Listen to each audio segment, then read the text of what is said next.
Oke, kita akan mulai. Selamat datang pada channel Akuntansi Keuangan bersama Pak Eci. Nah, di sini kita akan bahas mengenai ekuitas ya. Oke, jadi ekuitas itu ada di bab 15 ya, di Kieso dan bab 14 ibunya Pak Lutfi. Nah, pada dasarnya ekuitas ini adalah ya kita akan lihat ya, ada beberapa macam pembagian.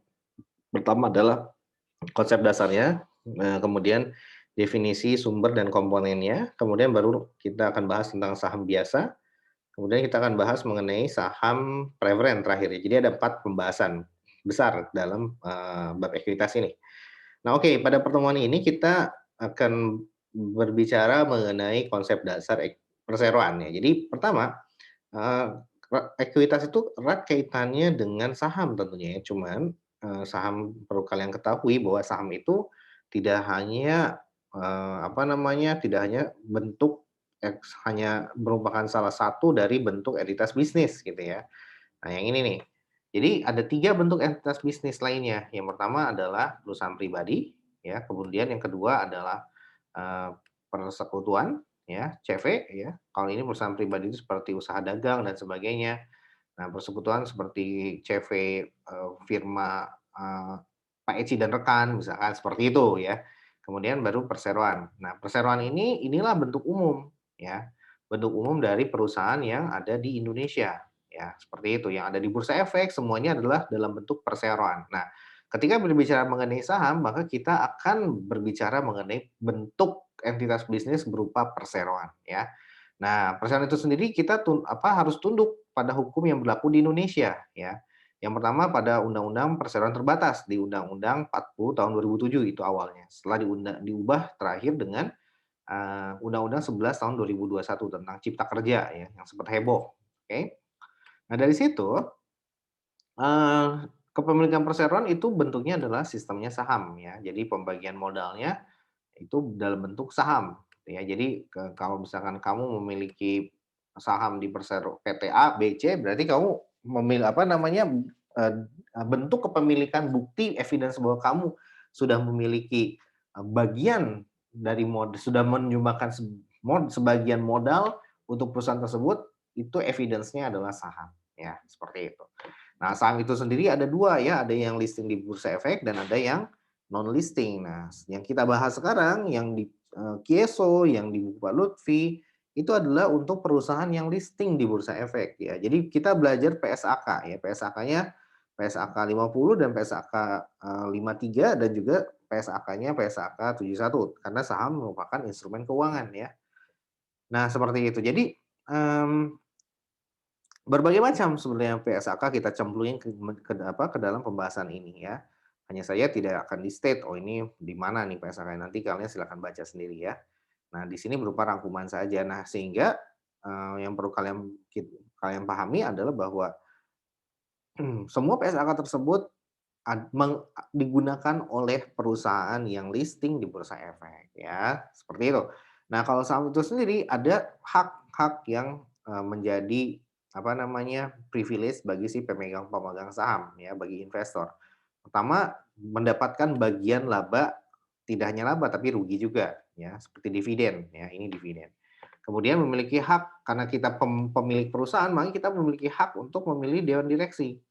Nah, ya, dan kita pun memiliki hak untuk, memperoleh sebagian dari aset kita ketika perusahaan tersebut dilikuidasi.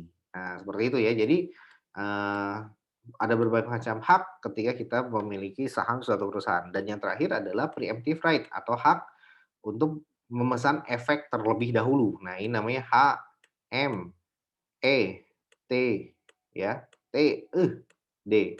Ya, jadi preemptive right itu kita memiliki hak untuk membeli saham baru perusahaan di kelas yang sama. Nah, jadi kita bisa memesan terlebih ketika kita ada, jadi istilah dalam dunia saham yang go public itu, pertama urutannya adalah dia initial public offering atau mungkin sebelum initial public offering itu adalah book building dulu gitu ya, book building ya. Nah, kemudian setelah itu, ya pertama daftar dulu ya, persyaratan administrasi dan sebagainya ke Bursa Efek gitu ya. Baru setelah itu book building ya.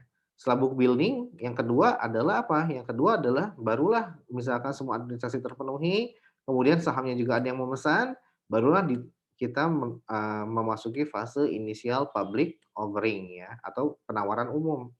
Nah, jadi saham-saham yang sudah dipesan tadi dibayar pada saat penawaran umum gitu ya. Nah, di sini harus memenuhi salah satu threshold tertentu. Misalnya kalau tidak salah 80% dari target modal yang ingin diperoleh dari IPO ini gitu ya.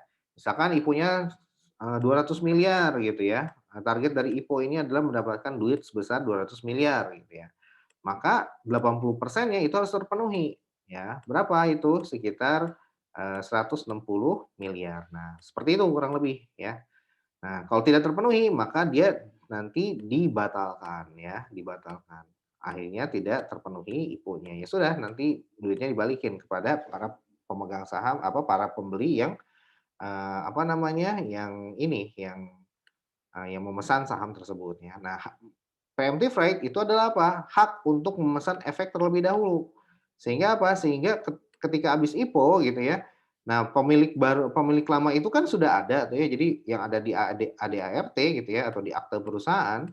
Nah, misalkan pemiliknya adalah Pak Eci gitu ya, satu, itu Pak Eci. Nah, di sini saya memiliki sebesar misalkan 50% kepemilikan misalkan, atau 80% gitu ya, 80% kepemilikan yaitu 80 juta lembar misalkan ya. Nah, dari sini, di ADRT itu ada yang namanya modal dasar ya, modal dasar atau authorize ya, modal dasar. Nah, modal dasarnya itu misalkan 100 atau mungkin berapa ya, 1.000 juta gitu ya, 1.000 juta lembar ya, 1.000 juta lembar. Nah, saya memiliki 80 jutanya gitu ya. Nah, selain itu ada misalkan, eee, Budi gitu ya, memiliki 10 juta lembar atau 20 juta lembar. Nah, di sini saya adalah pemilik saham mayoritas ya, seperti itu. Nah, sehingga sisanya adalah 100 dikurang 80 dan 20, sisanya adalah berapa? Sisanya adalah 900 juta lembar itu masih unissued gitu ya. Kalau yang modal dasar ini dinamakan authorized, kalau yang 900 juta ini ya, ini adalah unissued. Kalau yang 80 dan 20 ini namanya adalah yang issued gitu ya. Kalau bahasa Indonesianya itu adalah modal ditempatkan dan disetor. Nah, yang unissued ini dinamakan saham portepel gitu, portepel ya. Nah, itu istilah-istilah yang perlu diketahui ya. Nah, dari sini misalkan kita ingin menerbitkan IPO gitu. Nah dan kita mengambil sebagian dari si 900 juta yang unissued ini gitu ya. Kita mengambil 100 jutanya misalkan ya. 100 jutanya ini untuk diperdagangkan di bursa efek gitu ya, di bursa efek. Nah, maka ya udah tentunya proporsi saya akan berkurang gitu. Nah, karena proporsi saya akan berkurang, maka saya memiliki preemptif atas 100 juta lembar ini gitu ya.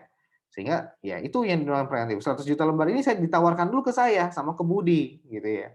Nah, "Lu mau beli berapa?" Nah, "Saya mau beli sekitar sekian juta aja deh," gitu. Nah, itulah yang dinamakan preemptive right ya, seperti itu. Oke.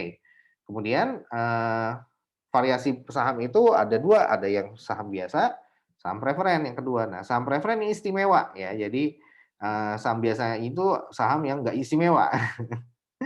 Jadi, untuk saham karena kita memiliki peran modal di perusahaan, maka kita akan mendapatkan dividen bentuk return-nya ya. Nah, saham preferen ini memiliki hak terlebih dahulu untuk yang hal-hal yang ini ya. Pertama, dividen, dia memiliki hak, lebih dulu untuk dibayar dividen pemilik saham preferen. Yang kedua, ketika likuidasi dia memiliki hak untuk dapat aset duluan, gitu ya. Nah, tapi yang dikorbankan adalah hak untuk memilih dewan direksi. Nah, seperti itu. Itu, yang tidak dimiliki oleh pemegang saham preferen. Jadi dikorbankan salah satu haknya, yaitu apa? Hak untuk memilih direksi dikorbankan ya, tapi hak-hak lainnya didahulukan. Seperti itu ya. Nah kemudian, itu yang pertama ya konsep dasarnya. Yang kedua adalah definisi dan sumber komponen ekuitas. Nah jadi, ekuitas itu sendiri dilihat di PSAK 50 ya, merupakan residual interest ya, setelah total aset yang dikurangi dengan total liabilities. Artinya residual interest itu adalah apa? Sisa aset ya, sisa aset yang dimiliki oleh perusahaan ya setelah dikurangi total liabilities-nya. Jadi kalau ada utang maka sisanya ya, utang tersebut dibayarkan dengan aset yang dimiliki oleh perusahaan. Nah, sisa yang udah net setelah dikurangi utang, itulah ekuitas. Dan ekuitas mostly adalah saham ya. Tetapi apakah saham saja? Oh, tentu saja tidak. Ada banyak macam ya. Yang saham itu apa aja, Pak? Yang saham yang ini nih, share capital ya. Share premium itu selisih lebihnya ya. Jadi kalau sahamnya itu misalkan ada nah, ini yang dinamakan par value ya, par value ya. Par value-nya. Misalkan par value-nya adalah $10 gitu ya. Kemudian market value-nya adalah $30. Nah, selisihnya adalah berapa? $20. Nah, $20 inilah yang disebut share premium ya. Yang $10 itulah share capital gitu ya. Nah, retained earnings ini dari net income ya. Kemudian AOCI ini contohnya adalah dari revaluasi aset tetap ya, seperti itu. Treasury shares adalah apa? Treasury shares adalah saham biasa ya, saham biasa ini yang dibeli kembali oleh si perusahaan ya. Perusahaan mana? Perusahaan yang menerbitkan saham tersebut. Jadi jeruk makan jeruk treasury shares ini ya. Nah, minority interest adalah pemegang saham minoritas. Baik. Baik, itu aja yang bisa saya jelaskan mengenai konsep dasar dan definisi sumber komponen ekuitas. Pada pembahasan selanjutnya kita akan masuk pembahasan tentang saham biasa. Terima kasih.